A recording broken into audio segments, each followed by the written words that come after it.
Advocacy की तरफ से हम अपनी निःशुल्क सेवा दे रहे हैं। तो हमने कोशिश की, हमारे कार्य पूरे हुए भी हैं। छात्र राजनीति में हिस्सेदारी हमारी रही है। जी नमस्कार जी, आपके सभी चैनल के दर्शकों को मेरी तरफ से बहुत बहुत धन्यवाद और जनता को गणतंत्र दिवस की हार्दिक शुभकामनाएं। आने वाली जो 26 जनवरी है उसके लिए आप सबको बहुत बहुत धन्यवाद और शुभकामनाएं। हेमंत जी, आपने 5 साल की दावेदारी ठोकी है वार्ड नंबर 4 से, तो क्या आपका कोई राजनीतिक बैकग्राउंड भी रहा है? हाँ जी, किस हमारा प्रकार राजनीति में आया? जिस प्रकार एडवोकेट हो आप तो यहाँ से, तो फिर राजनीति में आना किस प्रकार हुआ? राजनीतिक बैकग्राउंड हमारे दादा के टाइम से चला आ रहा है।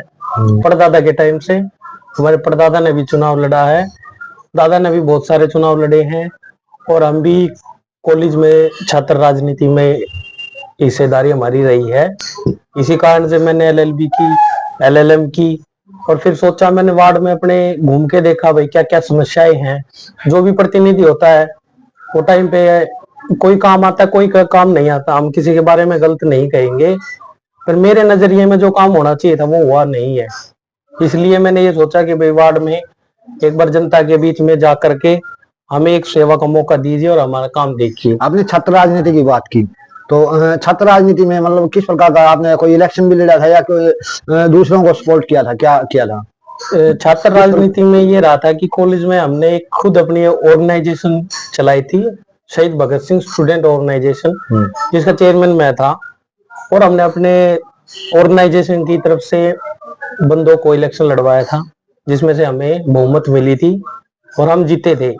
उसके बाद से स्टूडेंट इलेक्शंस बैन हो गए थे, उसके बाद हुए नहीं हैं। हमारे बहुत से साथी हैं जो यूनिवर्सिटी में अभी भी कार्य कर रहे हैं, छात्र राजनीति में सक्रिय हैं, हम भी सक्रिय हैं। कोई भी चुनाव ले लीजिए, जैसे दिल्ली यूनिवर्सिटी का चुनाव ले लीजिए, उसमें भी हमारी हिस्सेदारी रही है।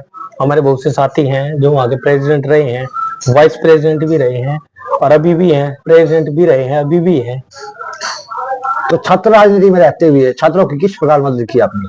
छात्रों की, जैसे कि ये छोटी मोटी छात्रों की समस्याएं रहती है, जैसे कैंटीन वगैरह, पानी की समस्या होगी, उनके वेलफेयर की होगी, टीचर्स के कम्युनिकेशन के रिकॉर्डिंग हो गई, मार्क्स वगैरह की हो गई। इसलिए हमें जो भी छोटे छोटे मुद्दे हमारे पास आते रहे, हम उनको एक एप्लीकेशन के माध्यम से डायरेक्टर प्रिंसिपल के सामने जाते और उनकी आवाज उठाते। और जहां तक हमने कोशिश की, हमारे कार्य पूरे हुए भी हैं। तो वह आपके वार्ड नंबर 4 में क्या क्या समस्या है वर्तमान में हेमंत जी? वर्तमान में कई कार्य हमारे रुके हुए हैं, जैसे कुछ पार्कों का निर्माण है वो रुका हुआ है। सीवरेज की समस्या है तो ये तो आम बात हो चुकी है, पानी की भी आम बात हो चुकी है। शहर में सफाई नहीं है, वार्ड में देख लो, शहर में ले लो, सफाई नहीं है। सीवरेज तो ब्लॉक है ही, हर गली में मैंने जाके देखा है। कई गली ऐसी है जहाँ पे सड़क भी नहीं बनी हुई है और छोटी मोटी बहुत सारी चीजें, स्ट्रीट लाइट वगैरह होगी, कैमरेस वगैरह नहीं है इसमें वार्ड में किसी में भी। तो हमने ये हर गली में घूम के देखा भाई, छोटी छोटी जो जो समस्या है उसको हमने नोट किया है। जो भी आने वाले जो हमारे मेयर बनेंगे, जो भी हमारे शहर की सरकार बनेगी और उसमें हमारी हिस्सेदारी रही, तो इनको काम पूरा करवाने में हम बेजोड़ जान लगा देंगे। जिस प्रकार लोगों से हमने बात की कि उनसे पता चला कि आप एक समाज सेवी भी रहे हो, तो किस प्रकार की समाज सेवा करते थे आप? किसी भी तरीके की समाज से, चाहे सोशल वेलफेयर की हो गई, जैसे किसी की मदद करना हो गया, जो भी हमारे पास है किसी काम को लेकर के कि जी ये हमारा काम है। जैसे मेरी एडवोकेसी लाइन है, तो किसी ने कहा जी हमारे पास जैसे कि भाई गुजारा नहीं है, ब्योत भी नहीं है, तो ये केसेस हो गया, उनको मैं फ्री ऑफ कॉस्ट करने का भी काम किया है। मेरे वार्ड के जितने भी बंदे हैं, मैं तो अभी भी कहता हूँ भाई किसी के पास अगर नहीं है तो एडवोकेसी की तरफ से हम अपनी निःशुल्क सेवा दे रहे हैं। आप एक युवा हो, तो युवाओं के लिए अपनी तरफ से क्या संदेश पहुंचाना चाहोगे, विशेष रूप से वार्ड नंबर 4 के युवाओं को? युवाओं को मैं ये संदेश देना चाहूंगा, क्योंकि जो भी हमारी सरकारी नौकरियां हैं, एम्प्लॉयमेंट में ज्यादा ध्यान दे, नशे से दूर रहे, खेल कूद में आगे बढ़े। इस कारण से मैं सोच रहा हूँ कि वार्ड में जैसे बहुत सारी सरकार की स्कीमें होती हैं, जो भर्ती होती है, जिससे हमारे समाज के लोग हो गए और समाज के लोग हो गए, वार्ड के बंदे हो गए, वंचित रह जाते हैं, नहीं देख पाते। तो हम एक सीएससी सेंटर खोलने का प्रयास करेंगे वार्ड में, जो हर स्कीम की उनको जानकारी देंगे, उस CSC सेंटर में आकर के, जैसे युवा हो गए, महिलाएं होगी, हमारी छोटे बच्चे हो गए, जो भी होते हैं, इनके जो भी स्कीमें आएंगी हम उनको रूबरू जनता से करवाएंगे। शिक्षा के क्षेत्र में किस प्रकार सुधार किए जा सकते हैं? शिक्षा के क्षेत्र में ये है जी, हमारे वार्ड में गरीब तबका है, वैसे देखा जाए तो सरकारी स्कूलों में भी जाते हैं, जो बच्चे नहीं पढ़ पा रहे उनकी जहां तक हम मदद कर पाएंगे हम मदद करेंगे और शिक्षा को हम आगे बढ़ाएंगे, क्योंकि हमारी शिक्षा को आगे बढ़ाने में हमारे दादाजी का, हमारे चाचा जी का बहुत योगदान रहा है। पूरा जैसे पिताजी छोटे टाइम में 7-8 साल का था जब एक्सपायर हो गए थे, तो चाचा जी पिता के समान हमारे दादाजी हैं, वो 2400 घंटे हमें खड़े पाए हैं। इनकी बदौलत ये जो आज हम एक मास्टर डिग्री जो मेरे पास है, LLM LLB जो मेरी इन्होंने करवाई है, गुड़गांव से मैंने LLB की है। अपने आप को देखते हो जो मैंने फेस किया है अपनी लाइफ में, वो मैं सोच रहा हूँ कि मेरे वार्ड में, मेरे परिवार में वो बच्चा फेस ना करे। वार्ड नंबर 4 में भी बहुत से ऐसे गरीब आदमी हैं, तो अगर जनता मौका देती है वार्ड नंबर 4 की, तो आप उन गरीबों के लिए क्या करना चाहोगे? मेरे से जो मूलभूत सुविधाएं होंगी मैं उनके लिए प्रोवाइड करवाने के लिए तत्पर तैयार हूँ। समय समय योजनाओं से अवगत बिल्कुल बिल्कुल, आज भी तैयार हूँ, कल भी तैयार हूँ और रहेंगे तैयार।